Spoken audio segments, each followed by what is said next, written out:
Bonjour à tous, merci de vous informer sur Ecclesia TV. La troisième session de formation de la communauté des serviteurs du Christ vivant s'est achevée le dimanche 17 mars 2024 au Centre de recherche et d'action pour la paix, CERAP-SI, à Cocody-Mermoz. La session Paul s'est accentuée sur l'évangélisation. Messes, louanges et adorations ont meublé cette journée où les participants se sont engagés à répondre à l'appel à l'évangélisation par tous les moyens. Le point dans un instant. En provenance de nombreuses paroisses du diocèse de Grand Bassam, la seconde vague des conseillers paroissiaux a participé massivement à son pèlerinage diocésain dans le village d'Abi le dimanche 17 mars. Les pèlerins ont vécu l'animation dans leurs groupes respectifs avant l'intervention de l'ordinaire du lieu sur l'achèvement de la cathédrale. La communauté des serviteurs du Christ vivant a clôturé son programme d'activité sur la série de formations avec la session Paul pour apprendre à évangéliser le dimanche 17 mars dernier au Centre de recherche et d'action pour la paix, CERAP. Objectif, former un groupe de formateurs pour continuer l'œuvre d'évangélisation. Frédéric Monet, Morel Poti.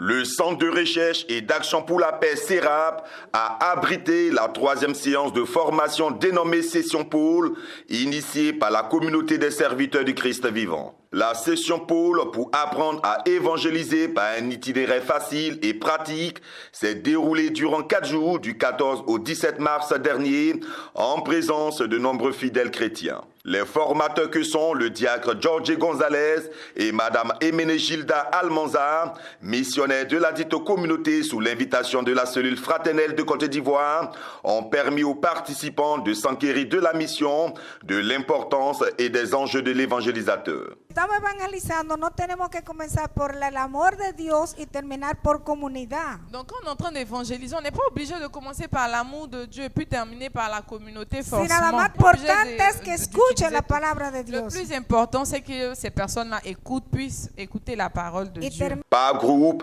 les participants ont été mis en situation d'évangélisation. Vrai là, il y a péché et puis il y a péché. Elle était péché, mais c'est pas comme pour moi là. Elle n'a qu'à dire pour elle là. C'est que si ça ressemble à pour moi là, elle la suit. Mon frère. Est-ce qu'elle a déjà piqué quelqu'un? Soko. Elle peut pas. Mon frère. Est-ce que tu peux attraper couteau? Tu peux pas.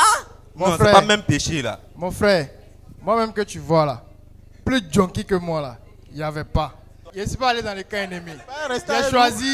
J'ai choisi la meilleure part, c'est Jésus.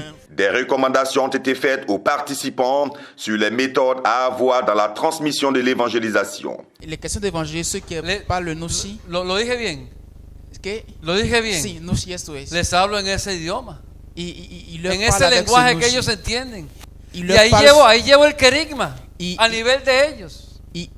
Il échange avec eux avec ce langage-là. C'est ça le kérigme. Pero cuando estoy con ejecutivos, Mais lorsque je suis avec des gens élevés en dignité, Professionnels. avec des professionnels, profesores, avec des professeurs, uso j'utilise ese lenguaje. ce langage. Aplico el querigma ahí en ese momento J'applique le kérigme là en ce a moment un nivel précis. que Louanges, temps d'intercession, ateliers pratiques ont meublé cette formation qui vise à outiller le fidèle chrétien sur son rôle d'évangélisateur dans son milieu de vie. Ça a été un temps enrichissant. Nous avons fini avec la session Paul qui nous a envoyés en mission en tant qu'évangélisateurs. Nous avons reçu une formation pratique. Nous avons reçu une formation qui est basée sur la parole de Dieu, sur l'amour de Dieu, sur la conscience du péché, sur la communauté, la vie en communauté. Nous avons reçu une masse d'informations et un guide pratique pour évangéliser et apporter la parole de Dieu aux confins de la terre. Au thème de cette série de formations, à savoir la session Philippe pour une rencontre personnelle avec le Christ, la session Emmaüs pour parcourir la route de Jérusalem vers Emmaüs avec Jésus ressuscité et la session Paul pour apprendre à évangéliser, une messe d'action de grâce a été dite à la chapelle du CERAP. Elle a été présidée par le père jésuite Jean-Claude Rimazé et concélébrée par le diacre Jorge González. Une photo de famille a immortalisé le programme d'activité de la communauté. Le Christ, à travers notre baptême, nous avons en mission pour évangéliser, pour lui ramener des âmes. Alors, un bon évangélisateur, c'est celui-là même qui doit recevoir l'amour de Dieu. J'ai reçu les outils nécessaires pour aller encore annoncer Jésus à mes frères. Annoncer Jésus, pour moi, est capital, est la chose primordiale de tout chrétien. La formation m'a permis de comprendre cela. La formation m'a permis encore de renforcer le lien avec le Christ en vue de l'annoncer avec plus de force, voilà, et plus de détermination. La communauté des serviteurs du Christ vivant a une vocation missionnaire à travers divers ministères tels que l'adoration, les retraites et l'école d'évangélisation où se forment les évangélisateurs. Le temps de carême est une période d'intense activité, récollection, pèlerinage et retraite. C'est dans ce cadre que le deuxième groupe des conseillers paroissiaux du diocèse de Grand Bassam a effectué le dimanche 17 mars dernier son pèlerinage dans le village d'Abi. Les pèlerins apporteront leur concours pour contribuer à l'achèvement de la cathédrale. Un reportage de Pierre Richemont commenté par Maria Bissier. Le dimanche 3 mars dernier, la première vague des conseillers paroissiaux du diocèse de Grand Bassam a effectué son pèlerinage annuel sur le circuit d'Abi, dans le secteur pastoral de Maferré. La deuxième vague de pèlerins, composée de plus de 500 conseillers, a effectué son exercice spirituel le dimanche 17 mars dernier. Cet acte de piété, exécuté sur les traces du Père Henri Moisy, vivifie l'union fraternelle. Christ au roi, la force. Christ au roi, la différence. Christ au roi, tout par Jésus, avec Jésus et pour Jésus. Nous venons juste pour rencontrer le Seigneur dans la marche vers Pâques. Sainte Marie de Tiapoum, toute grâce. Sainte Marie de Tiapoum, si tu crois, tu verras la gloire de Dieu. Comme il est de coutume chaque année, nous sommes très contents d'être là. Nous venons de Tiapoum et le nom de la paroisse est Sainte Marie. Et Sainte Marie, quand vous arrivez là-bas, tout est grâce. Après un temps d'adoration, ce fut la marche priante.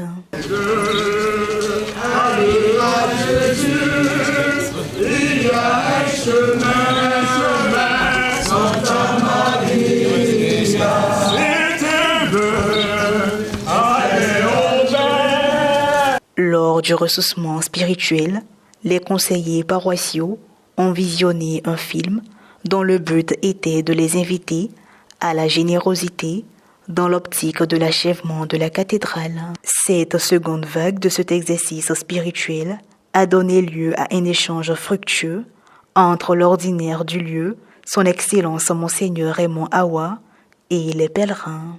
Nous avons retenu que la cathédrale est vraiment un élément important cette année pour le diocèse. Et le souhait de Monseigneur, c'est que cette cathédrale soit totalement achevée. Et donc, il nous a enseigné sur les moyens et les stratégies par lesquelles nous devons passer pour vraiment atteindre notre objectif. Et nous en sortons très heureux. Après l'entretien avec Monseigneur Awa, je retiens 3 choses. La première chose, c'est le village qui nous accueille.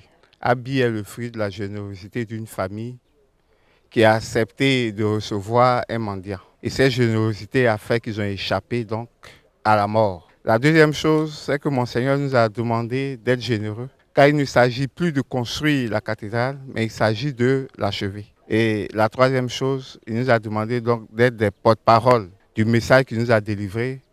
Ce que je retiens, c'est qu'il faut vraiment que nous fassions des efforts supplémentaires en communication à notre retour d'ici, sur nos bases, avec nos paroissiens, pour dire simplement que nous devons achever la construction de la cathédrale Saint-Esprit, qui est vraiment le leitmotiv, disons, ce qui tient à cœur à notre évêque, Monseigneur Awa Raymond.